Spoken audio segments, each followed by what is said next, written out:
and based upon her 14 years of experience here, I guess, Cher, I think that's right. She got a rather unusual award, and the reason I'm kind of familiar with this is I sit on the board of the Ohio SWANA chapter, and no, Cher, I had no involvement in getting the award. It was completely done by a different set of board members. Every year they make this award. Well, every year they do not make this award, actually. It's for recognition of someone who is actually not a member of SWANA, and so it's not necessarily just, the reason I'm emphasizing that, I want to let you know, it's just not, you put an application in and you get the award. It's one of these where it's reviewed, and there have been years when we've not made awards out of it. So, Cher, well-deserved. Cher's been involved here locally with a lot of them, as I recall, with food waste program, school program, household hazardous waste, even during the whole pandemic arena. Thank you very much. Okay, it was about just a minute ago. Okay, very good. I guess someone else is congratulating you as well. So, well-deserved, and I was trying to look this back up. I believe you get a 3 years membership with that award as well. So I think both from my personal perspective, from the policy committee's perspective, and from SWANA's perspective, congratulations. Thank you very much for your great service, and obviously very passionate. I know we've had Cher make presentations to us before, and I think that's pretty obvious.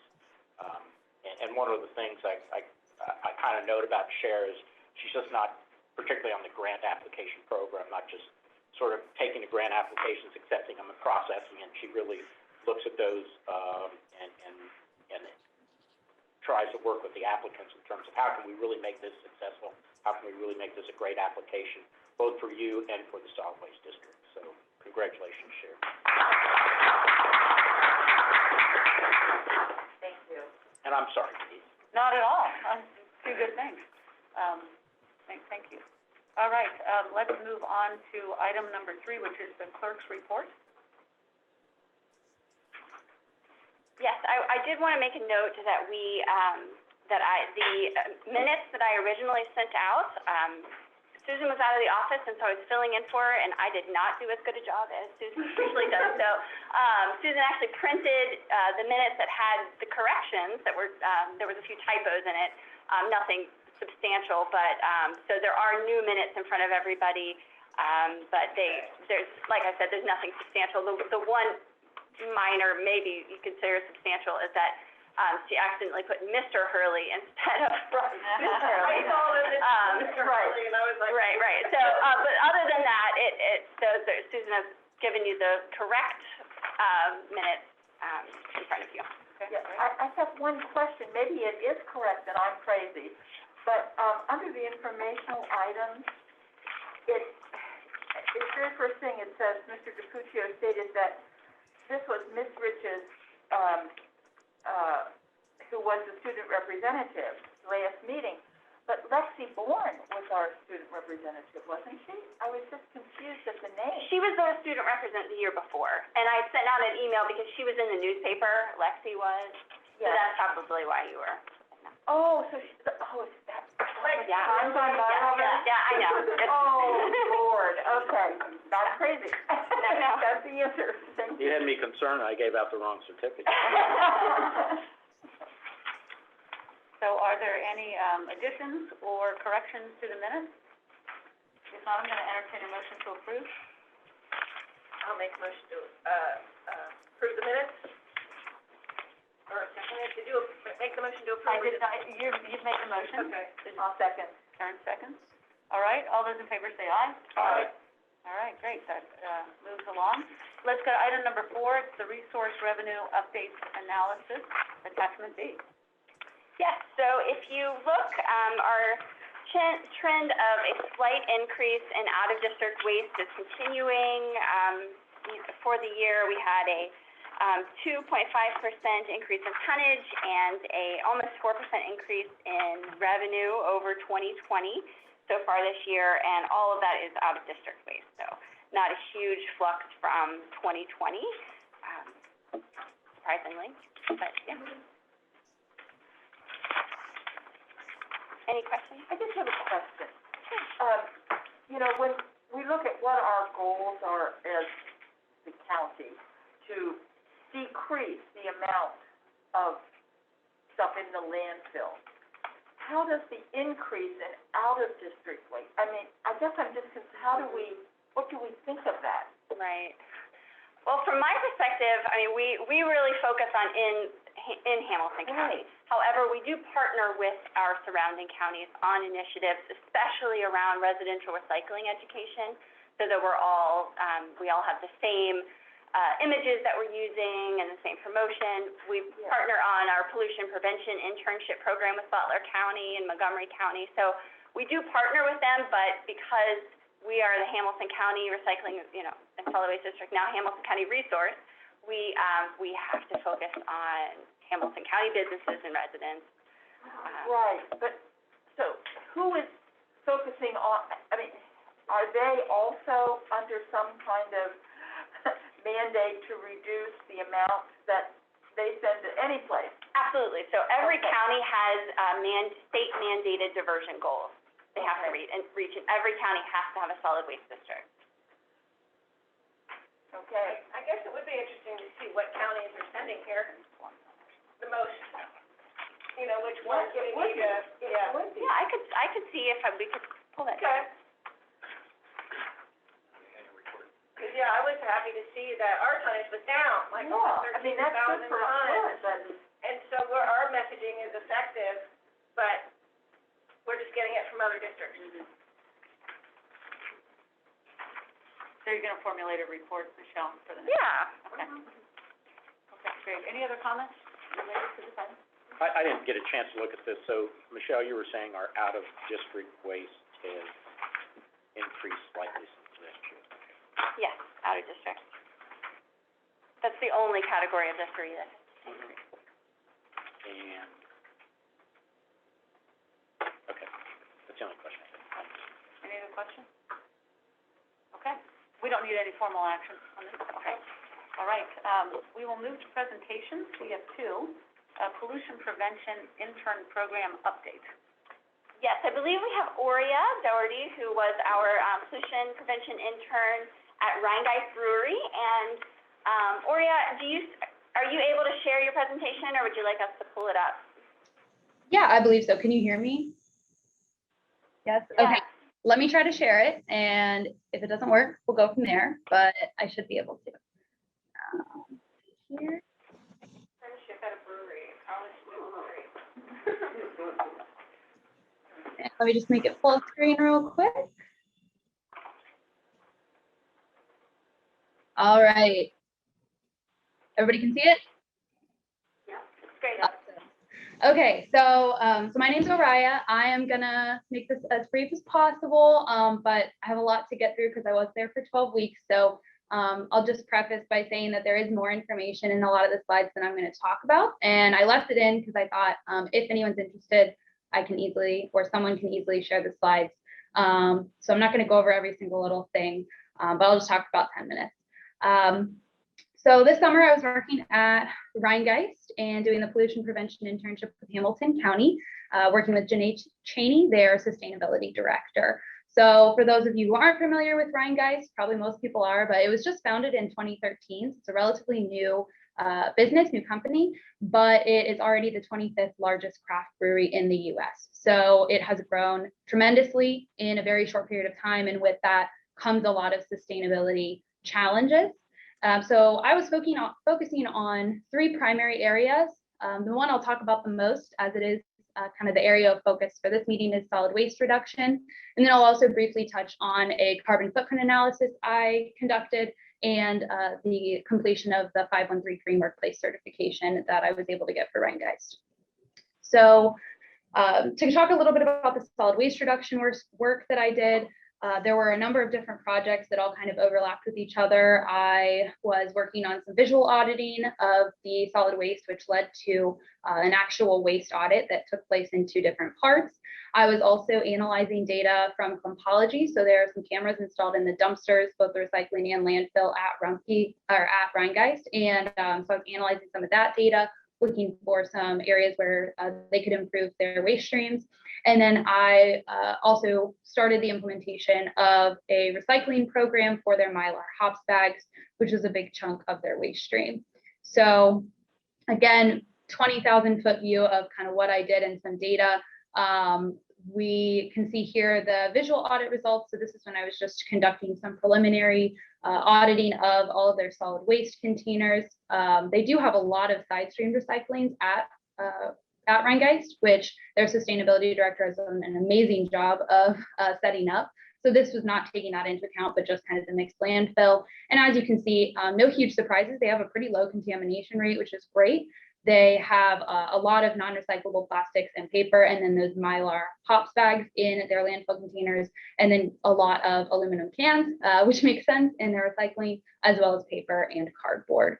And then these visual audit results led to the actual waste audit. So this waste audit took place in two parts. There was one of kind of the general brewery operations offices area, and then there was also an audit of the public facing areas. If you've ever been to Rheingeist, they have a very large public area for folks to bring food in and get drinks.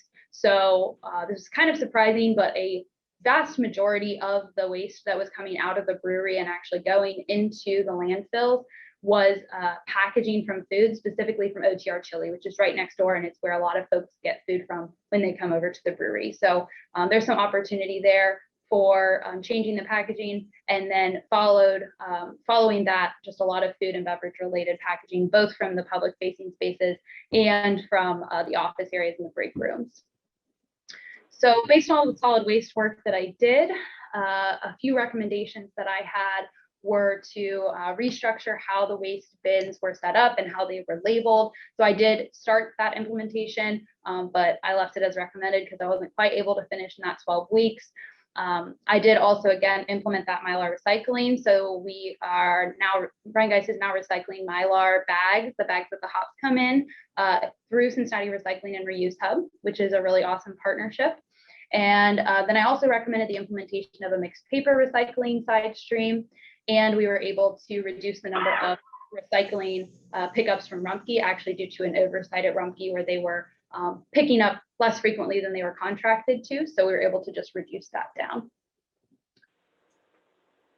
Just to briefly talk about a couple of the other things I did, I worked on a carbon footprint analysis, calculating the carbon emissions produced from a single 12-ounce can of Truth kind of throughout the entire process of brewing the beer, canning it, distributing it, all of those kinds of things. That was a pretty big undertaking and required a lot of communication with people throughout the brewery. Again, there's a lot of information on this slide. I know it might even be a little hard to read. I'm sorry about that. But some of the key takeaways here are that the energy from brewery operations alone accounted for about 20% of the total emissions of the Truth. 24% of the emissions were from agriculture, so a quarter of the emissions were just coming from the agricultural impacts of growing the hops, growing the grains, things like that. Carbon dioxide also accounted for a pretty large chunk of the emissions, and surprisingly, water was very, very low. So the purification process and the process of getting the water to the brewery was actually a very small chunk of the emissions of the total can of beer. And so overall, a single 12-ounce can of beer emits 340 grams of carbon dioxide, I'm sorry, 331 grams of carbon dioxide, which is about equivalent to the actual weight of the can. It just happened to work out that way, but it was kind of an interesting note. It might help you visualize or picture it a little bit. So based on those results and that analysis, I did have some recommendations for Rheingeist to do some energy updates based on an energy audit that was conducted by the University of Dayton. Evaluate suppliers' sustainability practices a little bit more in depth to ensure that especially agricultural products are being sourced sustainably. The possibility of maybe greening their distribution fleet in the future, which would reduce a lot of emissions. And then the implementation of a carbon dioxide capture system. This is something that a lot of breweries have actually started to do, and it allows you to take the carbon dioxide from the brewing process that's typically just emitted into the atmosphere, and then use that in the canning process. So it's a pretty big project to undertake, but it also has a lot of potential. And then finally, the 513 Green Workplace Certification. This is, of course, something you folks are probably familiar with, and it's through Hamilton County. So it really focuses on making sure that businesses operate in a sustainable manner and are being, environmentally responsible. There were a lot of different small things that I did to get this certification. Some of the big ones were creating a sustainability orientation for the Rhinegeist new employees, setting up some sustainability signage around the office and around the brewery just to kind of encourage that culture shift.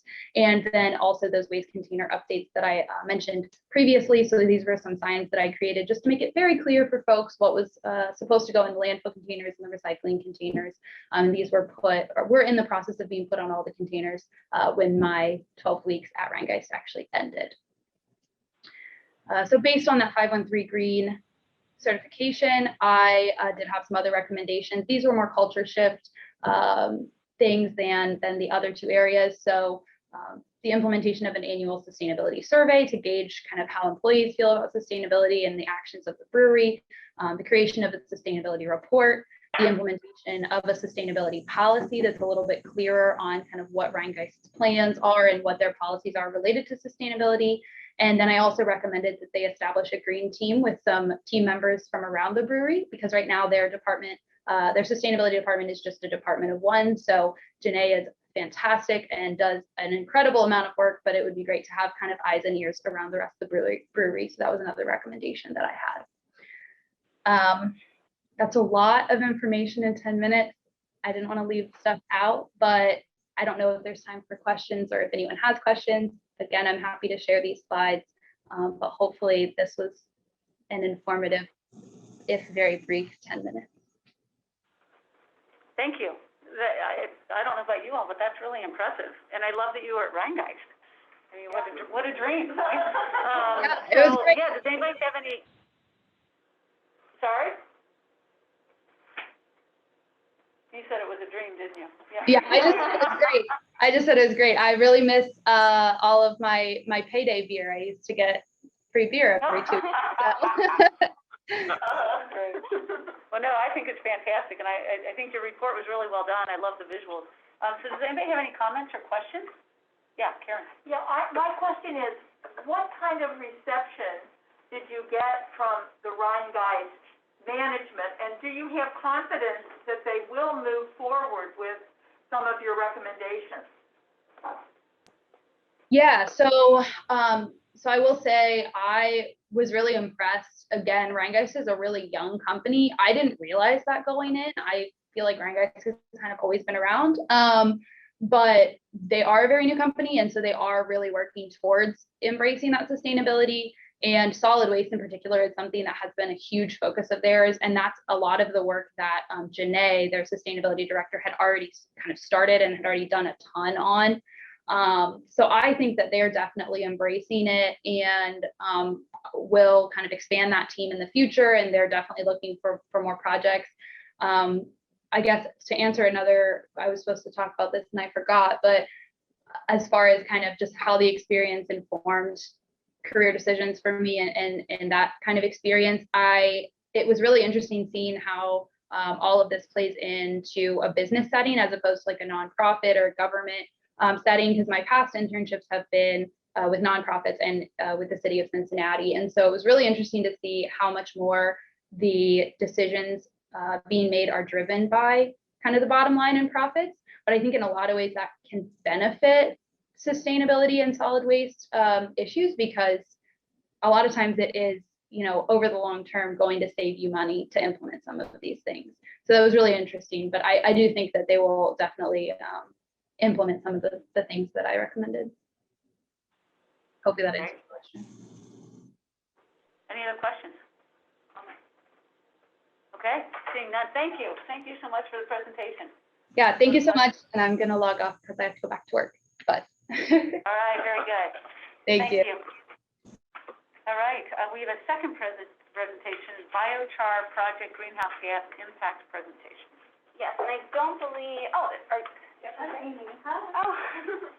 I could just add one thing about the P2 program, because it is the time of year that Mary goes out and looks for businesses. So if anyone has leads of businesses who would like to host a P2 intern, we would love to have those. What are the requirements, just real high level? That you are in, Hamilton County, that you're in the district.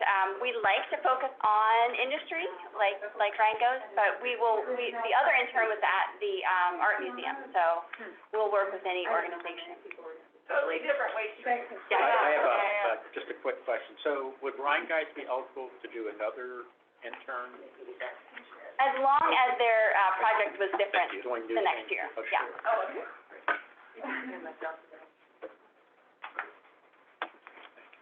Hello. Oh, those are, yeah. Oh, I'm sorry, are those multiple? No, those are all together. I didn't know how many people were here. Hi, I'm Amy Townsend Small. I'm a professor at UC and I teach environmental studies, so I'm really happy to see some students here.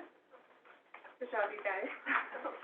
And, thanks for having me. I'm here to talk about, methane emissions and how we can, help mitigate methane emissions from our landfill in Hamilton County, Rumpke Landfill, you're all familiar with it, through our project, to make and use biochar in Cincinnati, which I believe you heard about maybe last month, from my colleagues Ollie Kroner and Sam Dunlap. So I passed around a few handouts here. The first page is a graph from EPA, a pie chart showing sources of methane in the United States. And what I want to point out is that landfills in the United States are a significant source, one of the biggest sources nationally of methane. And methane, in case you weren't aware, is a greenhouse gas. It's up to 86 times more powerful than CO2 at trapping heat in our atmosphere. So landfills, again, they're one of the biggest sources of methane globally. And then the second page is methane concentrations in our atmosphere. So, Pierce, you're in this situation, you're one of my students. So what would you say the current trend in methane concentrations is in our atmosphere? So on the bottom axis, we have the year, and on the horizontal or y-axis, or the vertical axis, we have the concentration. So what's happening right now in our air with methane? Definitely been trending upwards for at least the last 30 years, 40 years. Yes, it's been increasing, and then what about in the last 5 years or so? It's gone up much higher than in Right. the early 2000s. So rate of increase is increasing. So, and remember I said before, it's a more powerful greenhouse gas than CO2, so it's accelerating the rate of warming. That's what that means.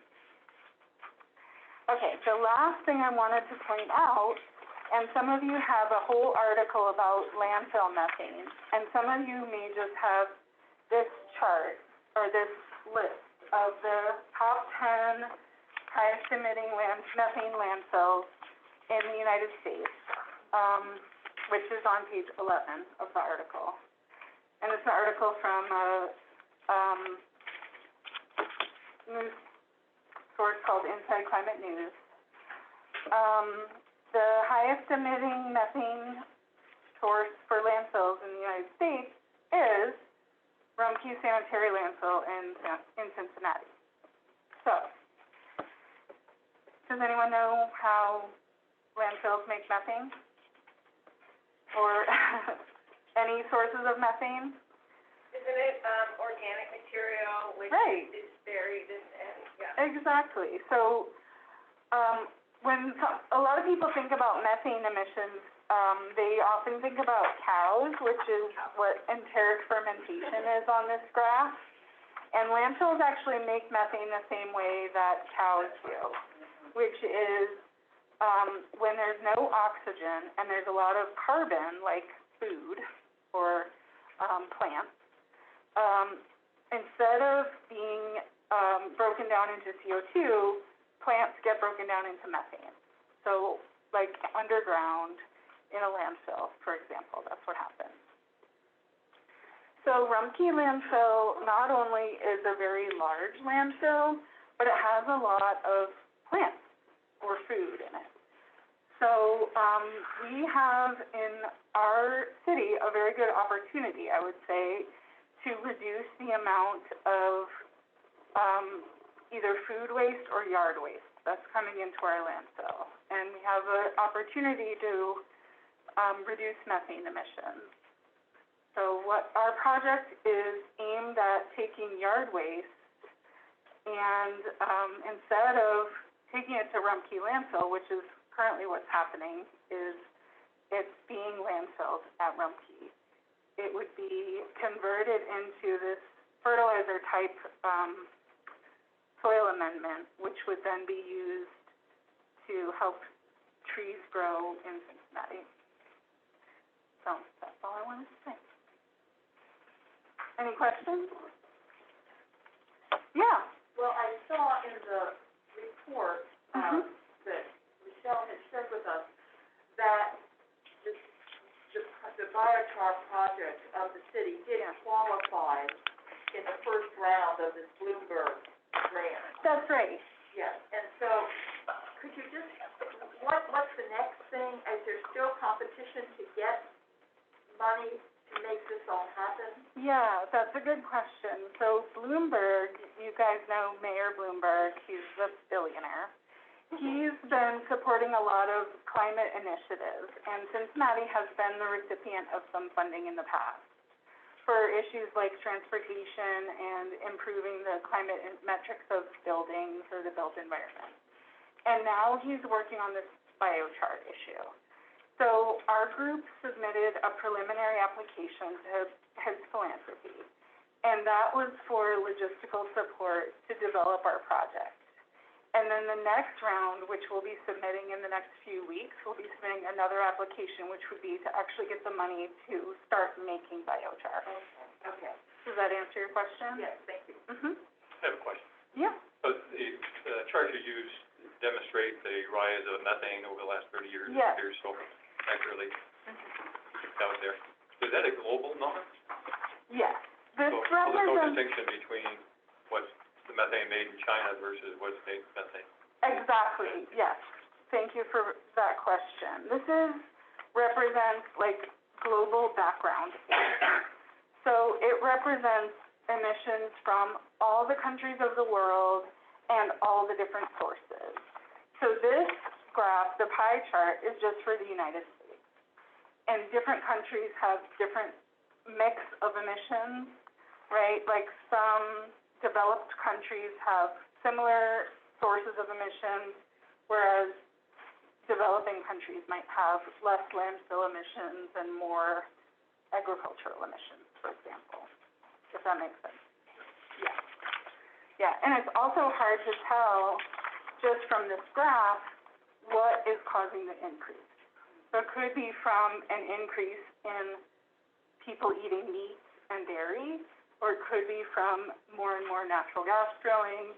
But one thing that all scientists agree on is the best thing to do would be to reduce it, to reduce the rate of climate warming.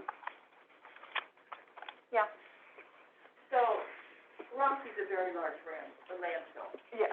Is the fact that Rumpke is rated top, Yes. because they're really big and the emissions are related to size, or is Rumpke doing something obviously different from some other landfills that, maybe size doesn't account for all of it? I guess that's my question. That's a great question.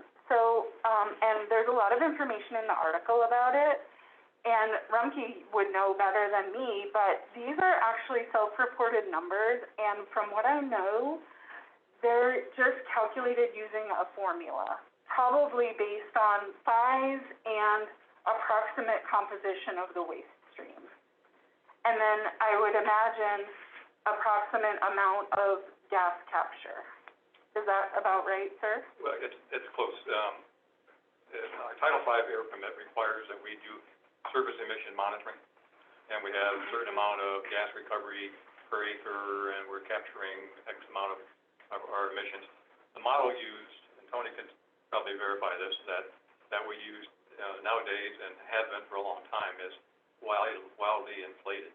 So the they don't really know, from the model what the actual, emissions are. They have done some flux testing on certain landfills to try to determine, in a very specific area, how much methane is being reduced, or NMOCs, basically, how much is being reduced over a small, short area.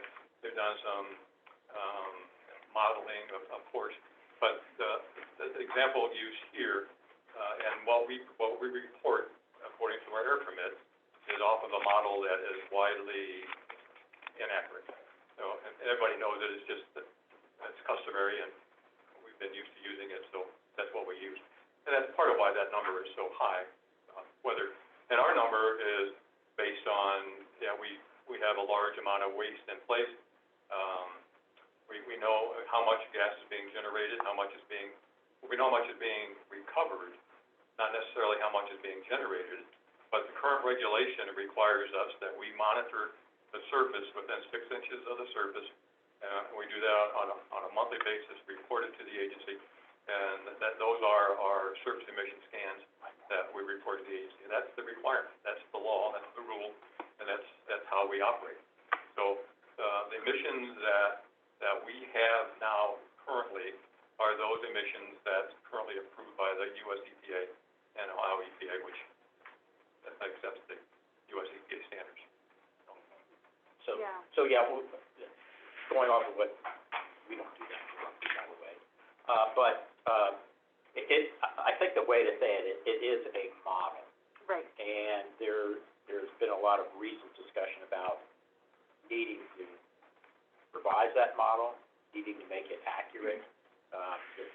Whether it's Rumpke or whether it's Waste Management or Republic, whoever, all the landfills and other emission sources, they are required to use that US EPA model. And so there's not much flexibility in terms of how it's done. And the reliability and accuracy of that model has been questioned for probably 20 years on it. So, but it's like any other model. It's a model. Right.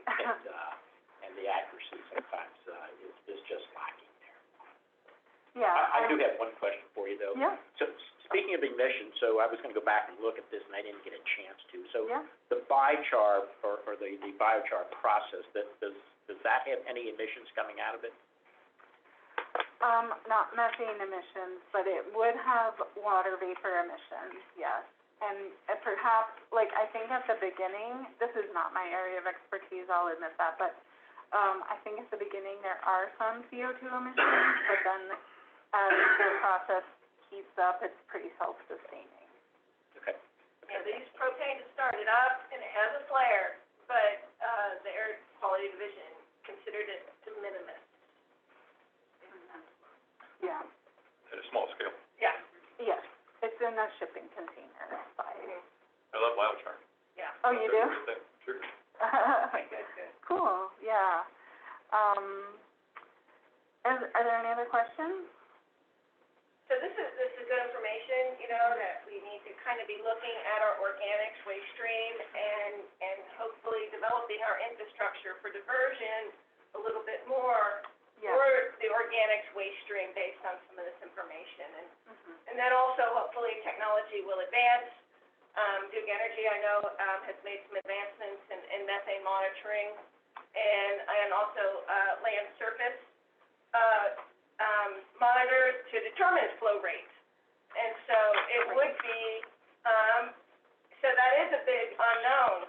The flow rate at these landfills is really, this is just best available, but hopefully we can learn more, and be able to, better monitor the flow rate and better make more active steps to reduce organics. Yeah. I would say, from my perspective as a methane scientist, all of these areas of the, inventory from EPA are best estimates, and a lot of them are based on models. So I think there's a lot of interest across the methane emissions picture there's a lot of interest in measurements versus models. Yeah, not just in landfills. So, Yes, ma'am. Oh, so to the idea that if we were to want to look at ways to reduce the emissions. Did you say earlier that the majority of the challenge is yard waste as opposed to food scraps? Did I hear you say that? Either would help, but I think yard waste would be the lowest hanging fruit right now. Which I'm gonna translate into is the largest problem. Is that true? I don't know if it's the largest problem, but I think that, I personally think, and I don't speak for anyone else here, but I think it would probably be the easiest to tackle first because it's already collected separately, at least in Cincinnati. I see. Thank you. Yes. And I'm sorry, I didn't. Food waste is collected separately in other cities, but it would be a bigger challenge, just based on what I know about, separating recycling here. It would be a bigger challenge to educate the community about separating that into a separate bin again. Got it. Yes. Yes, ma'am. And you may not be able to answer this, but our committee, a year or so ago, was really looking at anaerobic digestion. Yes. And that, there's a project underway in Cincinnati, but as we look into the future, in terms of methane issue, does biochar offer the same kind of promise as the anaerobic digester, or are they just dealing with separate issues and both doing what they can do for us? That's a great question, and I think you're talking about the anaerobic digester that's going to be collecting food waste from like commercial sources. That's opening in the anaerobic digester that's going to be opening in St. Bernard. Yeah, so that's going to help reduce methane emissions from the landfill, yes. And this proposed biochar project could as well. They would both reduce the amount of organics that were in the landfill, which serve as the substrate for methane emissions generation in landfills. Biochar also can help trap CO2 that's coming from the atmosphere because the way that it's made, it takes a plant, which, just like your house plant, they take CO2 out of the air and they like trap it as organic carbon. And then the way biochar is made, it actually traps it in like a form that can't break down back into CO2, like it can't rot. And then in our proposed project, we would bury it underground, and then it would be like a CO2 sink, and it would prevent methane from being formed. Yeah. Thank you. So it's like a double whammy. Madam Chair, can I have one Yeah. more? No discussion is complete until we start talking about money. What is your prediction or model say about what is the cost per ton at the back end versus what we're doing today? I defer to my colleagues who are not here right now. They're doing a budget analysis right now, I believe. Maybe Sue has seen it, but I have not. Yeah, we have not completed it. Yeah, it's not done yet, but that's a great question. You're right. I agree with you 100%. All right. And we'd be happy to come back and present again. Thank you. Thanks for Yeah, coming in. thank you so much. And here, I have a couple of business cards, so. All right, our next item is policy committee items. We've got 3: designation authority, rulemaking authority, and the creation of a new grant program in 2022. Forgive me for my ignorance about the process related to this board. At the commission meetings, when someone has a comment related to an agenda item, generally we'll have them comment at that time, as opposed to having them wait until the end of the meeting. And but I can see the public comments are generally done at the end. So with your deference, I'd prefer to move it up just so it's more relevant, as we take the agenda items, if that's okay with everyone. All right, and we've got speakers cards, our fancy speakers cards. So we borrowed these from county commission. So we do have a speaker related to the rulemaking authority, and correct me if I'm wrong, Michelle, but the designation authority and rulemaking authority are similar, and we're gonna talk about those two together. So Carrie Davis is here. Also, I am not clear on the amount of time we give public comment. At the commission, it's generally 2 minutes, and so I don't know if there's a preference as to the amount of time someone is given to publicly comment on an agenda item, if that's been discussed in the past. 2 or 3 minutes is typically. All right, well, let's err on the side of generosity and say 3. And so, Carrie, if you'd like to come forward, you've got the pleasure of the floor for 3 minutes related to, I assume you want to talk related to these items on the agenda. I would actually like to speak after she does her presentation, because she might answer questions that why waste time asking questions and talking about something that she might address in her presentation, so I prefer to follow her rather than precede her. Okay? I mean, generally, we want to listen to you and your thoughts about the issue itself, but She might say something wonderful, and I might say nothing to me in that. I can't do that. All right, all right, we'll move forward then, and Michelle, you're gonna lead this conversation for us. Yes, absolutely. So I did put together, I'm sorry it's not as pretty as my usual PowerPoint presentations, but I did put together because I thought that there might be some confusion between siting strategy, designation, and rulemaking. They're 3 very different things and powers that districts and the board of directors have. So I just kind of wanted to touch on that just to clear that up. This is an excerpt from the Ohio EPA Solid Waste Plan format, which is the format we use to write the plan, and it talks about siting strategy. So siting strategy is typically, it's how it's written in Ohio Revised Code, is if you do not have enough access to landfills, and remember, this was written in the late 80s, and so there were counties that did not have landfill access. It's not as big of a problem today. But, so if you don't have access to a landfill and you're going to build a publicly operated facility, you need to put a siting strategy in your solid waste plan. These are the things that we are going to do. When you submit that, the Ohio EPA is actually not approving your siting strategy. You're just saying we have one. So that is the siting strategy, and in my opinion doesn't fall into what we are doing because we don't have a landfill capacity issue. We're not looking to build a solid waste facility.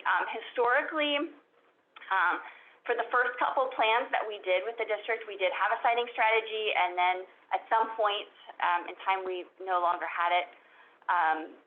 So that is siting strategy. If you can go to the next slide. Can I Sure. interrupt you? I'm sorry. Sure, absolutely. Sorry. I was reading back up. So it says, I should know this if I don't.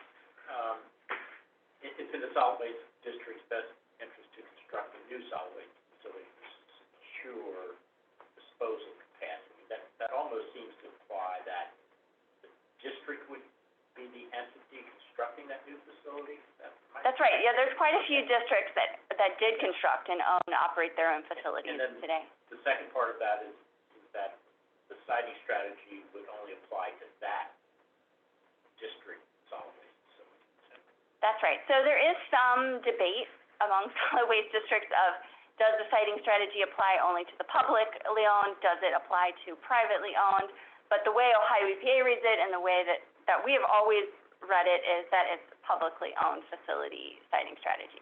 But it's not, but if you hear the rest of it, then I think you won't be worried about a siting strategy anymore. So, designation, we talked about this earlier in the year. I did send you kind of an overview of how other solid waste districts use designation. This is my definition because there is literally no definition anywhere better than, of what designation is, but it's basically a power that the Solid Waste Policy Committee gives to the Board of Directors. So our Board of Directors is the Board of County Commissioners, to designate solid waste facilities where waste from in our district can go.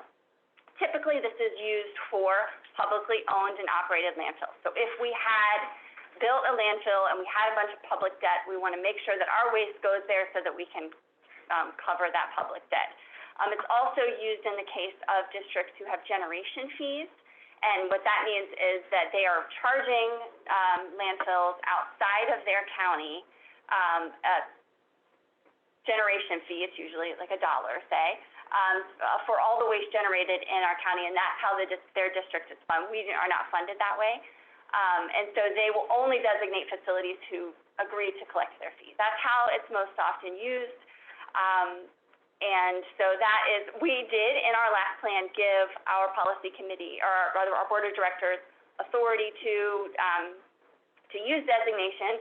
And in the plan, we said it's because if we did have to go to a generation fee, we want to be able to them to have that power. So the last piece are district rules. So they're very different than the first two. And this is actually from our solid waste plan. So this is in our current solid waste plan that we're following.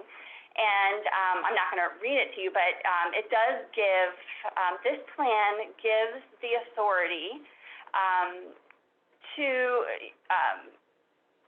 for our board of directors to publish and enforce rules.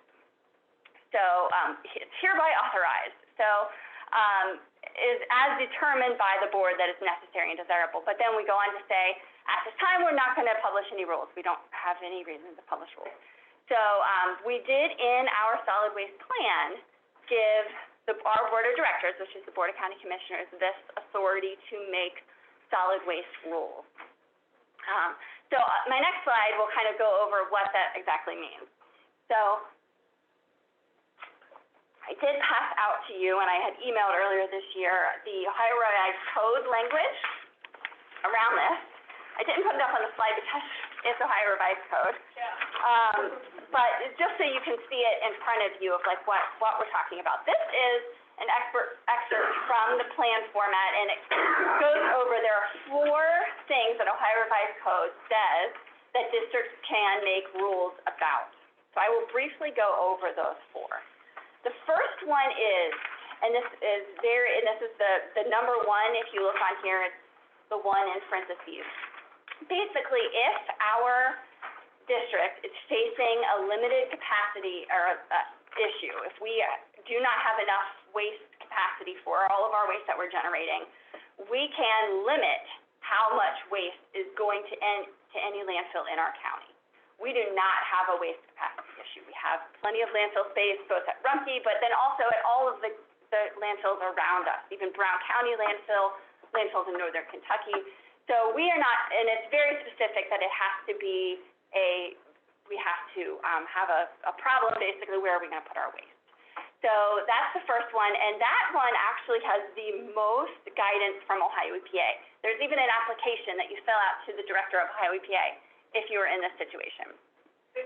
For clarification, so for current permitted space at Rumpke, how many years do we have? I will defer to Larry on that one. Constructed or available in the future, you're talking about? Well, currently permitted, Approximately 2.5 years. 2.5 years. And we have, and what our eastern expansion gets us 30 years plus.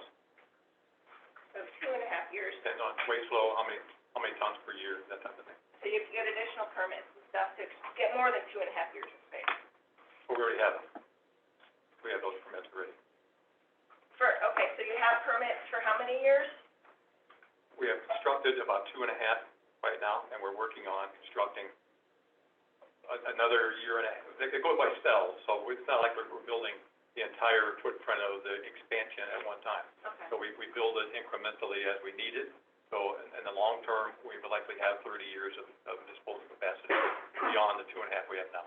Okay. Again, subject to waste stream flow and then what the market does, what the economy does, those types of things. Are we 2 million tons per year, or are we 1.9? Are we 2.2 over the next some years? So based on kind of current amount of garbage, you're estimating 30 years. Yeah. Okay. So the second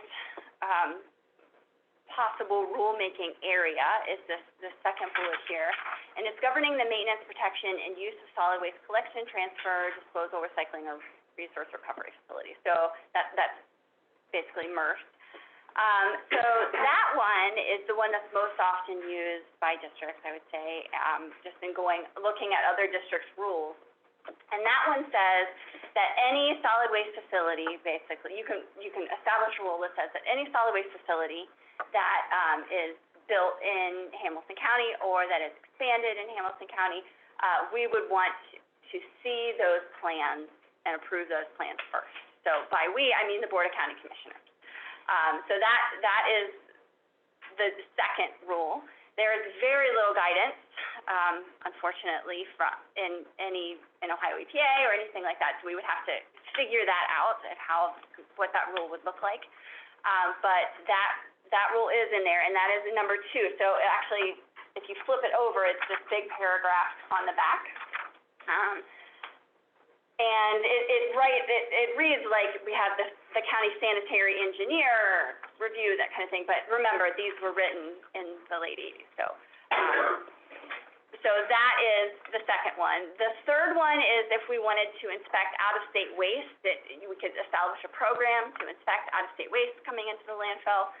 And then the fourth one is and this would be in the case if we really needed more landfill capacity and the township or the local community that the landfill was in, the zoning requirements would not allow them, we could pass a rule that we could exempt that facility from the local zoning requirements. So those are the 4 rules.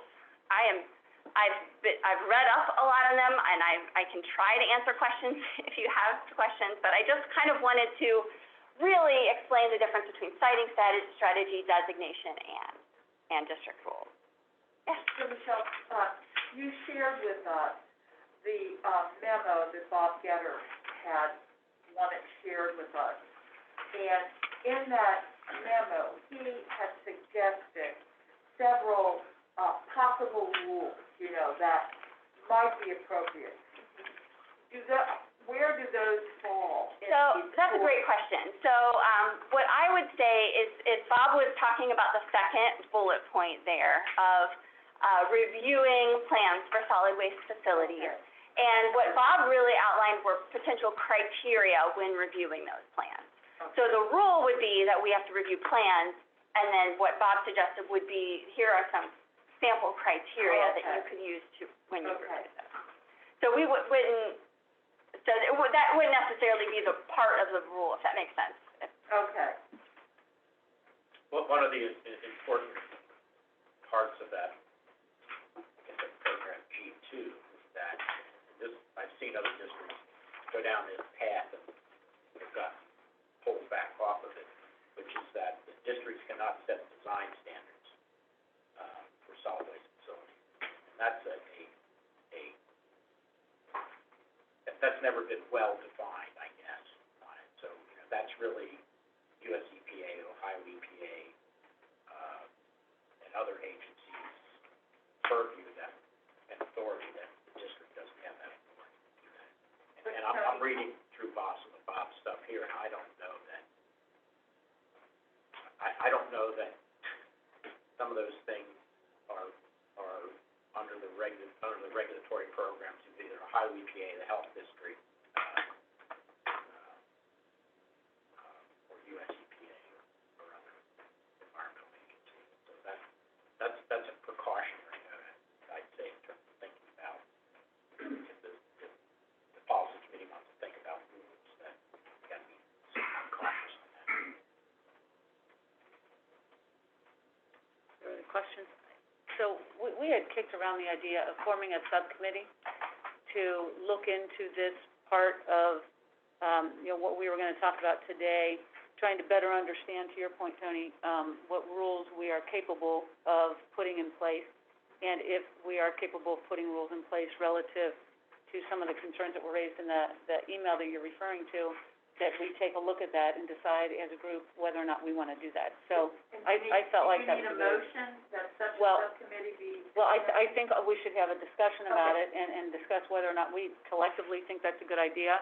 But I think there's enough interest in this that I personally feel like that's a good way to start to get us into a space where we have an understanding of what our authority is, and then once we determine that, how we want to move forward related to the rules. With the idea that the Board of County Commissioners, let me just say that we are not the experts, and we know that about ourselves. I should just speak for myself, but generally, if we are going to do something, we do rely on the expert departments within the county to Right. advise the health department, for instance, advises us all the time on things, and it's very helpful, and we rely on that. And so my expectation is, if this group were to come forward with some rules that we would like to see adopted, then that would be presented to the board, and that would be taken under consideration. So that's kind of the process of how from my view, that should work. But I think the first step is establishing the subcommittee to really do a little bit of digging in here, so that we can get a real understanding of this stuff. So that would be my recommendation, but I'd be very curious to see what everybody else thinks. Well, as a person who represents general interest, the public, I'm concerned that citizens have come to us asking that rules be established. They're not necessarily specific about the rules, but they're concerned that there's some vacuum in what is out there. And so, from my point of view, I think we need to at least look into this and see if rules are necessary. That would be a first thing, and then what those rules might be. And I just think it's something we need to do. Terry, we're at the point of the meeting, I think Michelle's presented. Would you like to comment? Okay, so you've got 3 minutes. If someone, keep taking time. First off, I want to say, thank you for the 3 minutes, but this is a pretty complex issue, and I think 3 minutes is completely and woefully inadequate for me to come up here and be able to represent what has been conveyed to me from over 10,000, now it's over 10,000 residents of Hamilton County. So I don't feel that we're really embracing part of our mission to engage with the community when we're saying we're going to graciously give you 3 minutes to speak on behalf of over 10,000 people who have contacted us on this issue. So I don't think that's adequate. Secondly, I sent you guys all an email last night, and pretty much refutes everything Michelle says. Okay, I really encourage you to read, not what Terry said, all right, not what my presentations say, but they are wholly consistent with the judges from the appellate court of the state of Ohio and the judges from the federal district court in Cincinnati. She presented to you our solid waste plan. I'm telling you, our solid waste plan sucks. And so what we have just done is I call it trickle-down training. You're taught something, you're told this is what's true, and you perpetuate it amongst others. Our county plan is an example of that. And so when she gave analysis, let's see, I can be specific on a few things for you. She keeps saying, and way back when Michelle told me, don't get on my bad side, we were arguing about this issue of designations and citing. And what she told you is incorrect. Read what the judges said. And those court decisions have been upheld 17 times as recently as 2018. Okay, so that's good law, but she's given you incorrect information. If I had known, they had provided me, like I asked, with this information on what they were going to present today, I could have given you something in writing since I only have a couple minutes. I don't know, I can't go through all the things that she gave you that is misinformation. All I can beg you to do is read the email from last night, read the court decision. It specifically refutes what she said to you about designations and about citing landfills. And it not only says that, I highlighted it. If it's real important, I highlighted it in red. If it's important, I highlighted it in yellow. But it actually says, the court said, not Terry, the court, judges, said, you have a duty to do this, to make a citing plan. We don't have a citing plan, and that court decision issued in 1998. It's been law for a long time, okay? In 1998 said everybody needs one. And they even, I believe it says, the district shall create a siting plan. I believe that's what it says, but I didn't bring it with me, so I'm not sure. But the big problem is you've been given so much misinformation. They're creating, I feel what I've been experiencing, there's red tape and there's bureaucracy. I feel, especially since I provided them the legal information that I provided you, I feel like that your responsibilities to the community are being obstructed. And today's presentation, unfortunately, confirms that they're still insisting, even though I gave them decisions written by judges that are saying exactly what I've said, and I've been saying for 5 months, yet she just told you the opposite of what the courts have ruled. So we've got a problem here. I do thank you for bringing the issue of a subcommittee.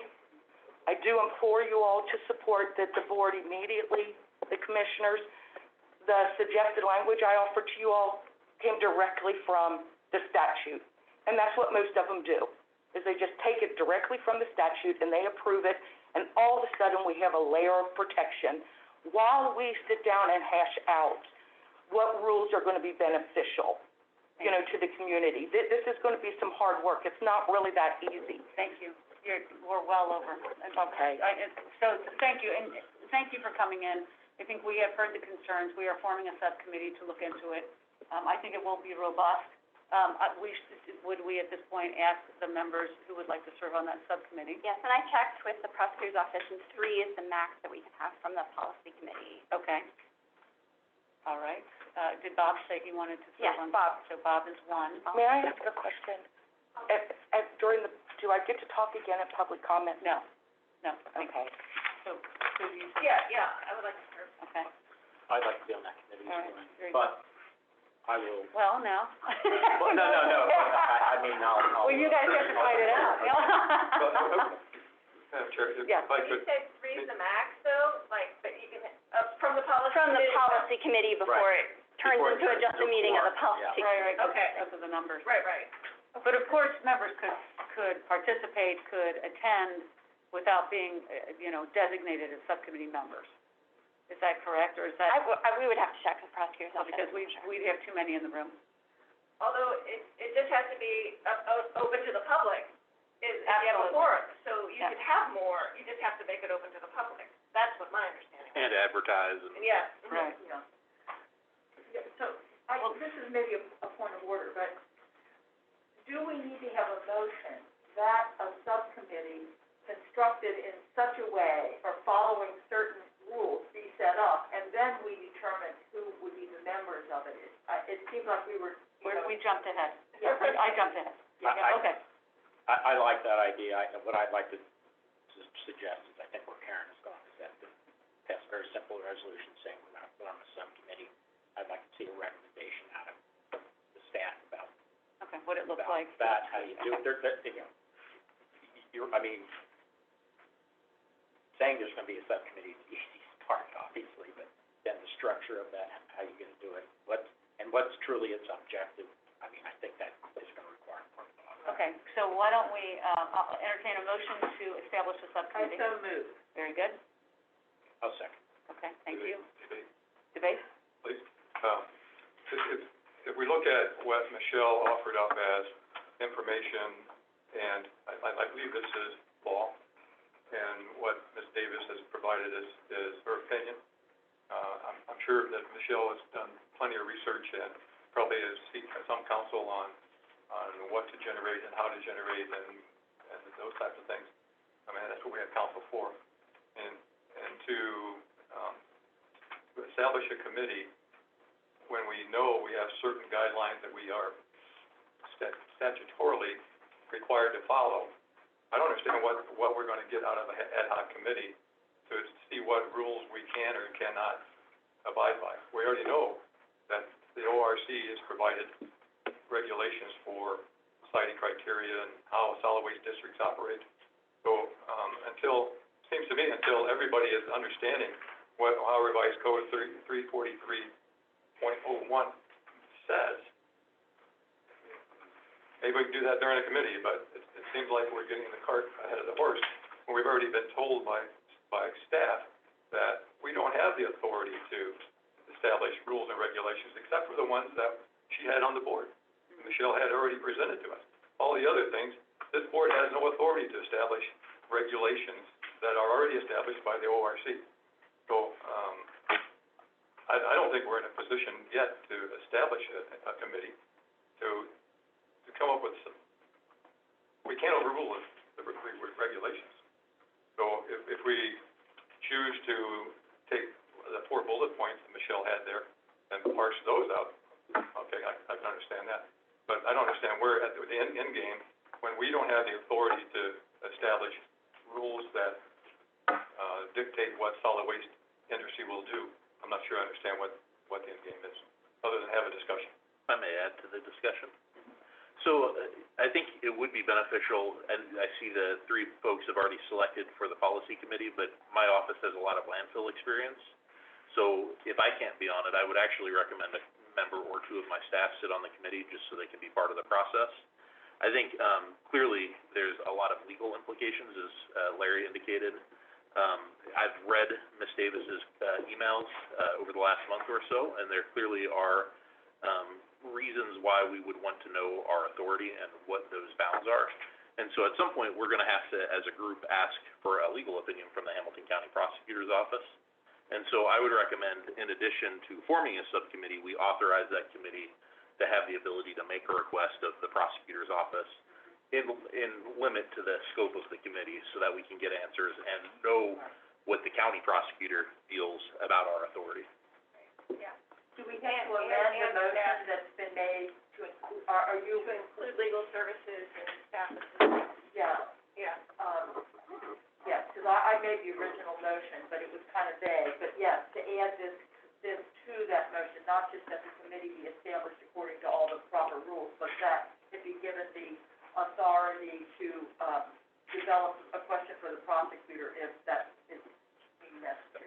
I also read the case or the information provided, but I didn't get the background information. Court cases are interesting, but if you don't have the backstory of why that case was brought forward, it may not have applicability, and that would be another question that at some point we would want to understand, so. Does this, and again, I'm so new, do we have access to a solicitor or a county attorney? Yeah, so we work with county prosecutor's office.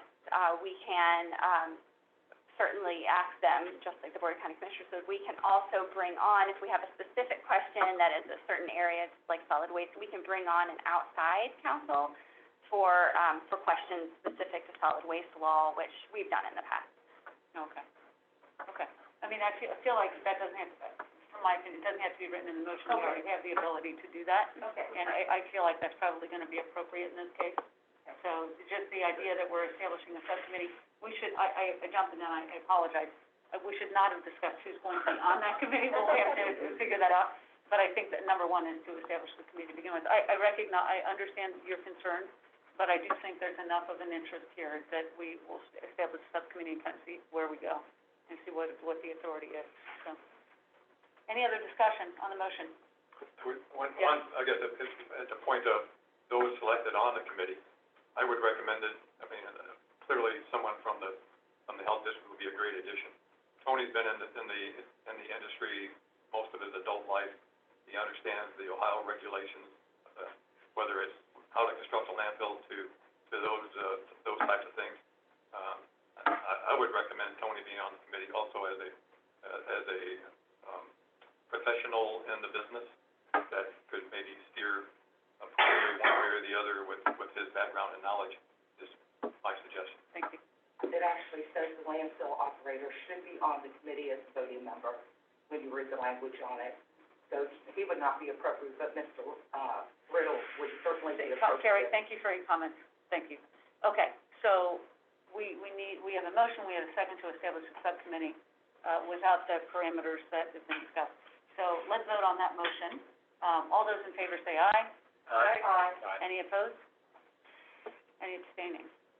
Okay, motion passes. So we will, leave it to Michelle to start to get that committee together. Do I know we all have some ideas about who should be on here, and we've gotten some suggestions here, so I assume you'll incorporate all that into the design of the committee.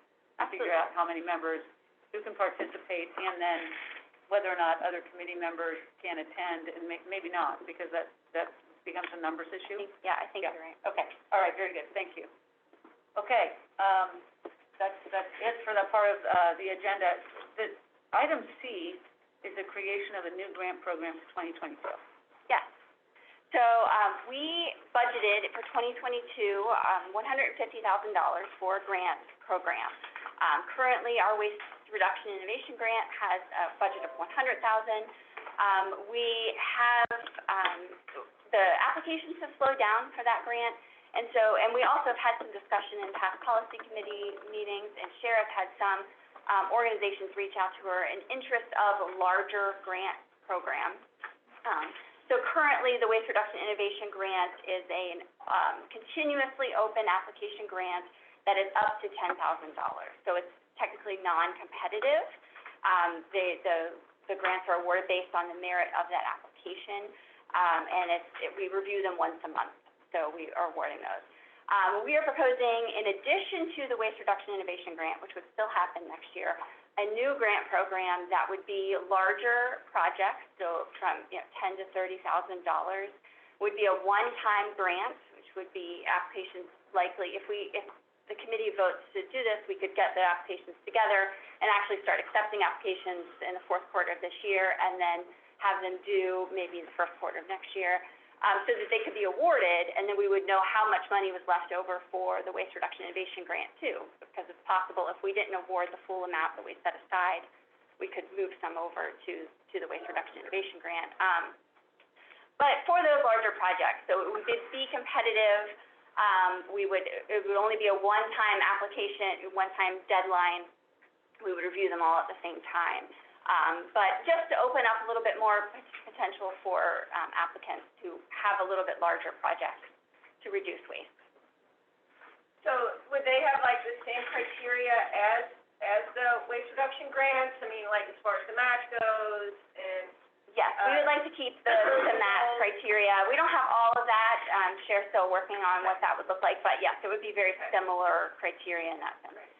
And because it'd be over 10,000, it would come back to us for approval. That's correct. Actually, it's over 15,000, but we would probably get over 15. We would just bring them all together. Okay, good. Any other comments? Do you need a formal motion to create the new grant program in 2022? I'll accept a motion to that end. I'll make a motion to have a larger grant. Here we go. Second. Either way.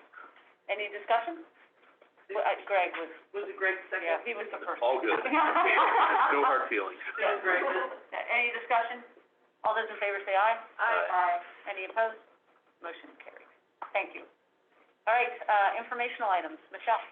Yes, so I did want to give you an update on our solid waste plan update. We're moving right along. We're working on quite a few sections of our analyses, which are the first groups we do. We contracted with Economic Environmental Solutions International, which is EESI. It's operated by Karen Lucan, who used to be a solid waste manager back in the day. So she's our solid waste consultant, and then just 2 days ago, we got our final contract with Rice Educational Consulting, which is going to be our diversity, equity, and inclusion consultant. They go by REDCON for short, but they are a local diversity, equity, and inclusion consultant company. They work all over the country, but they are based here locally. So we're excited to work with them. We're going to have a kickoff meeting with them next week. So we're getting those underway, and at the next policy committee meeting, we'll have some presentations about those analyses. So, question about timeline. Since we established this subcommittee today about rules, whatever this committee focuses on, subcommittee focuses on, it should be on some sort of timeline that corresponds with the plan, so that, because my understanding is rules, whatever rules might be, get incorporated into the end do, yeah, so, there is a section where you write what your current rules are.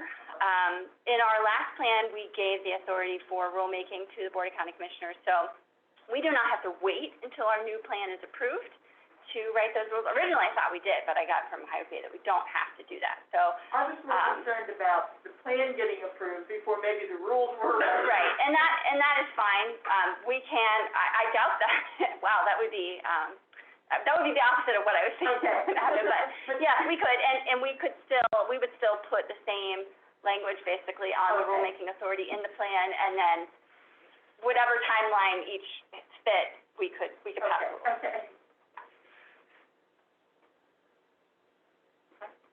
Thank you. Next item is the household hazardous waste drop-off. Yes, we will be having, our one-day health and hazardous waste drop-off Saturday, October 23rd, from 8 to 1. Residents must register, and I believe that website will be up any day now for residents to start registering, and it will be in Madisonville. Is registration limited? It is, we can only fit so many people into one day. So, I think last year we had about 1,600 cars, is that right, Cher? What do we limit to, like 2,000 maybe? We don't know. I haven't done the math yet. I think funding is. Funding limits it as well, because it's at least $70 a car that comes through, so it's a very expensive program, and we can only fit so many people through the day, so, I think we almost hit our max last year as far as how many people. It also depends on how much waste people believe you're bringing. Right. Right, so, Do you have a flyer related to this? do we have a flyer yet? A flyer has not been directed, Okay. so, but we are expecting, we've got it out with the event sponsor, Fifth Third, right now for their review and to get their approval, and then we'll be ready to hit the thing live. Once you get that, could you forward it to all of us? Yes. So that we can push it out? Thank you. Michelle, are there still other alternatives, possibly paid-for alternatives, I guess? Absolutely, I'm glad, both pay for and free. We really encourage residents, if they have motor oil, to just bring it to their local, motor oil change place. We've got a whole listing of places because they won't charge them, whereas we're getting charged, $70 if you bring your motor oil. So we're really trying to get the pesticides and fertilizers and pool chemicals and things that there aren't outlets for, but residents can still bring it to a local, year-round, bring it to a local hazardous waste company and pay to dispose of it. Thank you. Any other questions? Yeah, did you have to turn anyone away last time when you limited the numbers? Okay, so Yeah. you're not anticipating, okay. I don't think so. I mean, there will be at some point that we will have to if we got too many, but, no, we were able to accommodate everyone last year. If that does happen, I'd be curious to know how many people we had to turn away. Okay. And if there's additional funding available. Right. I'm sorry, this is getting into the details, but, Chair, so, I think I know the answer to this already. So, the household hazardous waste day, you do pass out information, so while it says, you don't have to wait for this day, you can go onto our website, here's where you take motor oil, 365 days a year or something. So actually, we discovered last year that we had a captive audience of people sitting in line waiting, and, we are going to have a lot of educational signage. While they're sitting in line with QR codes so they can easily access that information to, not only reduce their hazardous waste, but to take their hazardous materials, to other locations that are offered year-round and things like that. Okay, thank you. Greg and I think we should offer vaccines. Free with every drop-off. Captive audience. We got a vaccine program, I don't know if y'all know. Okay, great. That's right, get a vaccine. Let's make it a one-stop shop. All right, any other questions? Great, okay, good. Next one is the second quarter performance measures. Yes, and that's included, I guess attachment C. I did want to point out a few things. We, did have 2 pollution prevention interns, this summer, which was fantastic. Ryan Geist and, the Cincinnati Art Museum. And then I also wanted to point out, under technical assistance, we've been able, even with COVID restrictions, to reach quite a few businesses and schools and other facilities with our Let's Stop Waste program. So a little over 4,000 people reached so far this year, and 35 facilities going in and offering them technical assistance to improve their programs, which is really fantastic. I also wanted to point out that we had over 100,000 unique visitors to our website, which is great, and you probably got the email, launched a new website last week. Also, under the school programs, so far this year, we've had 170 programs, and the vast majority of those are our educational contractors that we work with, but they've been able to reach over 3,000 people, and a lot of those are virtual. They've really adjusted well and are doing some really good virtual programming for schools. So, all good things. Remind me, who's doing the classroom who's on staff who's doing classroom presentations? So, I'm glad you mentioned, so Elise Earhart is our new outreach specialist. Okay. And normally I would introduce new staff, but she is on her honeymoon. Oh, okay. And so it'll be the next meeting. I was like, I don't know who it is anymore. Yes, we just hired her, she's brand new, so that's why you. Okay. And then I'm really glad to see the adult seminars. Can you tell me what what those were? Were those compost things?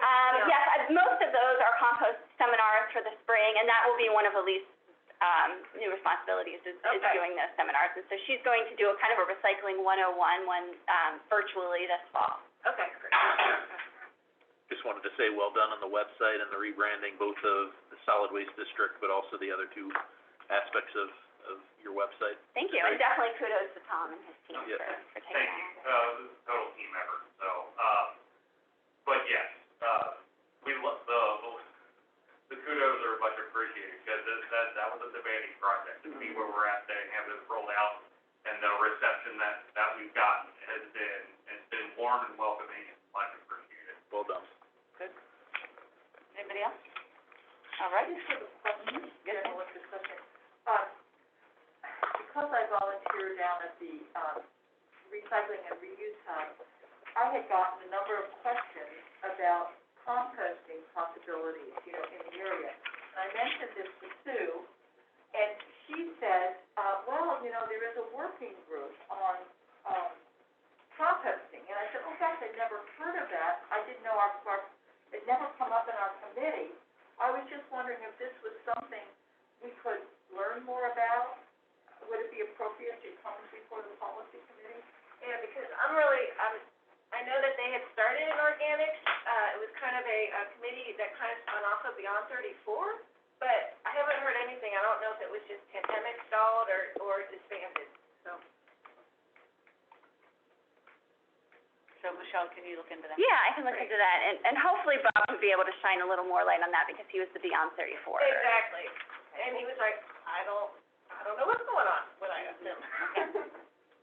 Thank you. Yeah, because even with the anaerobic digester coming on site and the biochar project, both of those are gonna need better compost infrastructure. For biochar, it needs to be mixed with good compost to be fully activated and to be useful soil amendment. And the same with the digestate from a digester. You have to do something with the digestate, or it just becomes landfill. So those are hopefully two streams that we still need infrastructure. Thank you. All right, the next item is the Environmental Enforcement Program. Yes, so it's attachment D, you'll see the activity for the last year, as far as the cases investigated, and then kind of a map showing where those cases were, the inspections throughout this. And I believe Deputy Pete's here, if you have any questions. So I saw in the report there were like 18 citations. Are those tickets? Where I visit Sue, What? specifically, where's it at on the spreadsheet? We have a problem with citations with warrants with arrest. So if it's a citation, it's probably meaning that it is a citation to court, meaning they've been cited to court, if that makes sense. Okay, under illegal dumping enforcement, under second quarter results, 18 citations, 21 cases investigated. citations to court, I'm assuming, I'm not sure, is that, Yes, that's right. do you get, is that, who develops this from our spreadsheet, from our? I do, I just take it from your number Okay, on the. okay, so the citations is a citation to court. So those were- Typically, So if, they're and if, not tickets, like, well, you caught somebody and you. I don't issue or tickets. What I issue is a citation to court if you're cooperative, or if I know who you are, and we meet, and you explain yourself and why you did what you did, I give them the opportunity of the court case if they wish for their cooperation. I very seldom have to issue warrants, only if I issue warrants if there's no compliance on my end. I shouldn't say on my end, but I can tell who the person is based upon the, footage that I may have, and I've tried to contact them and they're putting me off, and I just issue. So the citation is, I'm assuming, is the, citation to court, Okay, if that makes sense. and so we don't know what the results of these citations are. To go to court, like, that was thrown out or resolved, or? Oh, I know, yeah, I know, I mean, I can tell you exactly how many times I go to court, it's on the spreadsheet. I can't tell you those.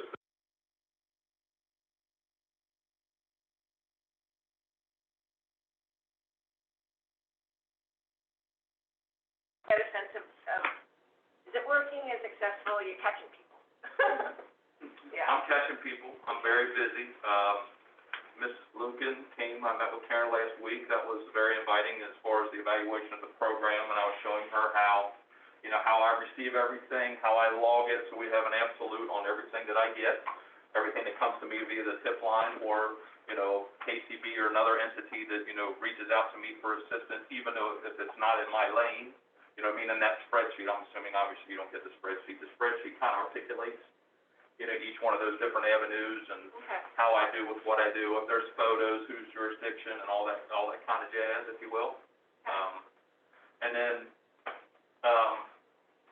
at a luncheon I was invited to from Keep Cincinnati Beautiful called, it was a breakfast actually, it wasn't a luncheon.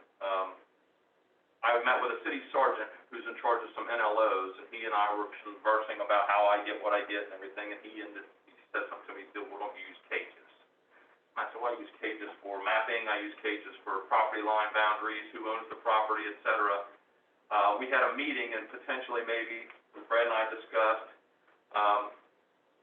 jumping onto that system or utilizing that system to kind of streamline what I get, so that the mapping that Susan has to do, once I send her the coordinates, will already be done, and then, you know, I'm not gonna say everybody, but whoever had access to that cages and that entity could see who the complaints are coming from, where they are, and everything would already be generated to kind of, streamline, Brad, is that a fair assessment? Streamline the position and/or so that, you know, Susan and I don't have to go back and forth over this coordinate doesn't match, et cetera, and then, you know, the map would already be established, so that's something that hopefully going forward that we can utilize. Yesterday, in speaking to them at the Zoom meeting, it is indicated that, that's something that can definitely help us with, or they could fine tune it to our needs. Yeah. So that's kind of exciting. Yeah, it's been interesting, like, to see the maps, but really when I look at it each quarter, I'm like, they're everywhere again. So. Well, and understandably too, and one fallacy here is like, specific streets we have cameras, so every month I'm probably gonna get a dumping on that street. Does that make sense? I mean, because that's where the camera is, it's a hot spot. Yeah. I mean, and it is, I mean, but it works, I mean, because, you know, you catch them, there's no doubt when you show them the photograph, and, you know, they let Judge Bouchard deal with, you know, rendering court fines or fees, or if there's restitution to be made. Okay. I've also been going out the last couple of months, it's been kind of really busy because I've been going out with stormwater. They go out and they speak to communities, and they have invited me, and I speak probably the first 30 to 45 minutes of their training or their recertification to the communities, the maintenance departments, the county engineers, about what my role is. 2018, 2019, is that when you came up with the hard cards, Michelle? Yeah. So I passed it out to supervisors. The hard part kind of explains my job, my role, what my responsibilities are, what I do, what I follow up with. It's very good because some of them, in regards to the tires, had no idea that they would hold on to the tires. Potentially, EPA could come together and, you know, help those tires go away with a grant. You know, the maintenance guys are the guys that are obviously tasked with picking up the dumpings, you know, dead-end roads, et cetera.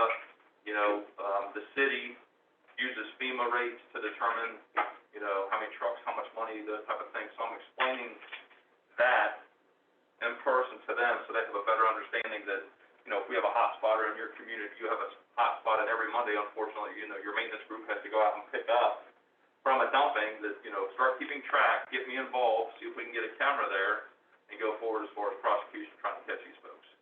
So, I mean, I think it's very informative. Obviously, it's been very good. Some people do know about me, some people don't know about me, but obviously now, you know, the townships and municipalities are getting a better grasp of, you know, what my absolutes are, what my role is, and, you know, how I progress along. So. Okay, thank you. Absolutely. Anything else? Okay, great. Next item is the tentative future agenda items. So I feel as though we'll have a report in from our subcommittee, like was just established at our next meeting. Are there any other items that anybody would like to bring forward? I have one. Concerning the Bond Road landfill, I did copy and bring, just to circulate some frequently asked questions, and also some kind of a fact sheet. So I'll just pass them out, people will take them and read them at their leisure. Okay, thank you. Might be helpful to put some clarity. You might want to leave some if you'd like. Okay. Yeah. Are those from the website, Larry? Are those the frequently asked questions from the website, or are those Ruckies specifically? Well, they're ours, but I think they're on probably the counties. I don't know if they're on yours or not. No, we've been, Hamilton County Public Health has a really good website all about the Bond Road landfill and the history, so we've been referring people to. So there may be a duplication, I'm not sure what you've seen, but. Thank you. Any other future agenda items? I have one kind of murky question, comment.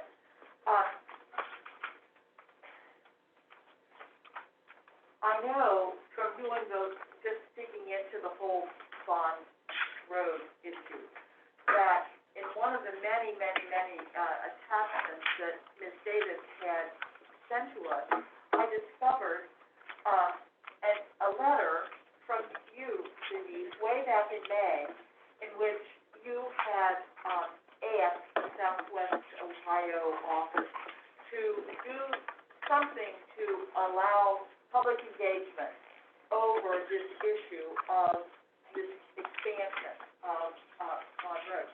And I guess my question is, did you ever get any answer to that? And we didn't know about, I mean, our policy committee wasn't even aware, you know, that the county commissioners had been involved or even aware of it.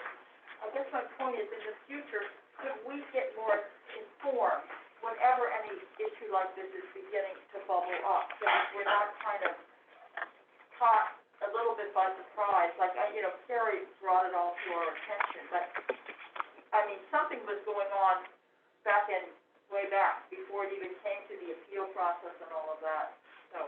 Well, so first of all, I think the subcommittee is a response in part to that, so that this committee has an opportunity to make a recommendation to the full board. I think that's most appropriate.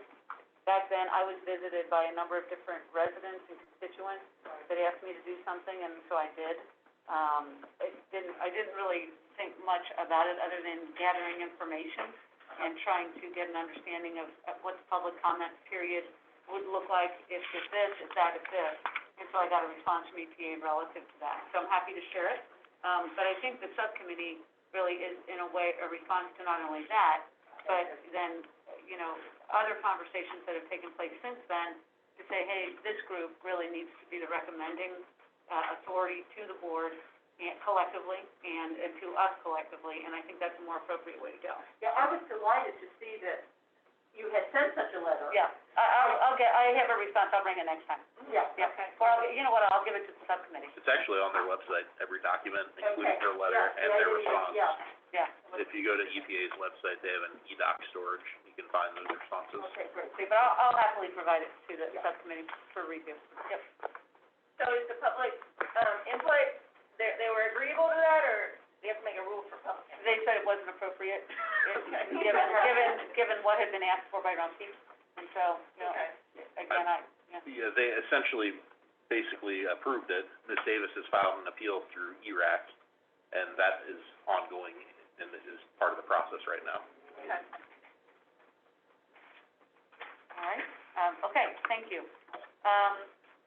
So policy committee members' comments, I feel like we've been doing that all along, doing the meeting, but is this, I'll open it up to the members for any comments. Okay. Yeah, we kind of already did that. So, I may mess around with the agenda just a little bit, and then float it to you guys, next time out to consolidate this just a little bit. Public comments, we already did too. The only speaker's card I have was from Carrie Davis.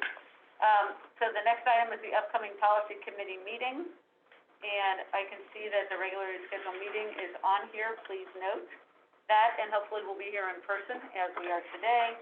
Greg will tell us Fingers whether or crossed. not. I know, right? It's up to Greg. He's the guy. Thank you for putting that on our radar. Is there anything else for the good of the pod? All right, I'll entertain a motion to adjourn. Motion. Second. All those in favor say aye. Aye. All opposed, motion carries. Thank you.